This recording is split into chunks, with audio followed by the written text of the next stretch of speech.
अस्सलाम वालेकुम दोस्तों, आज हम एक नए वीडियो के साथ हाज़िर हैं। लेकिन इससे पहले कि हम शुरू करें, ज़रूर सब्सक्राइब करें, लाइक करें और पसंद आए तो शेयर कीजिए। आज का वीडियो बहुत ही इंटरेस्टिंग और इम्पॉर्टेंट टॉपिक पे है। दांतों को साफ़ करने का सबसे आसान और इफ़ेक्टिव तरीका। सबसे पहले याद रखिए, आपका ब्रश बिल्कुल सॉफ्ट या मीडियम सॉफ्ट होना चाहिए और ब्रिस्टल्स सीधे होने चाहिए। जिस टाइम टूथब्रश के ब्रिस्टल्स फ्लेयर्ड अप हो जाएं, it's good to throw it out. Okay, अब दांत साफ कैसे करने हैं। ब्रश पे बिल्कुल थोड़ी सी टूथपेस्ट जस्ट अ डैब आप अप्लाई करेंगे और उसके बाद फिर दांतों पे बिल्कुल बट जॉइंट पे नहीं बल्कि 45 के एंगल पे ब्रश रखना है, मसूड़ों और दांत के जंक्शन पे।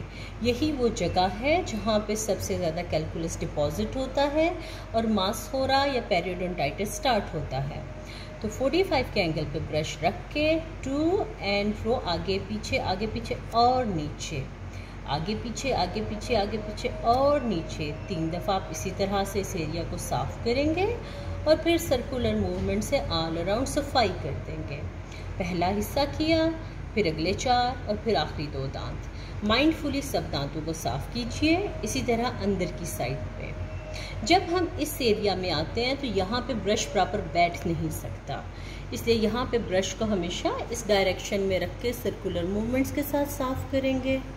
लास्ट सबसे इम्पॉर्टेंट एरिया है दांतों के पिट्स एंड फिशर्स। यहाँ से हमेशा केरी स्टार्ट होती हैं, तो सर्कुलर मूवमेंट में यही खाना फंसा होता है, उसको रिमूव करने की या साफ़ करने की ज़रूरत है।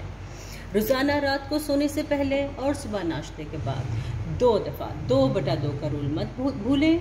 2-2 मिनट के लिए 2-2 दफ़ा दांत साफ़ करते रहिए। चैनल को ज़रूर सब्सक्राइब कीजिए, लाइक कीजिए और शेयर कीजिए। शुक्रिया।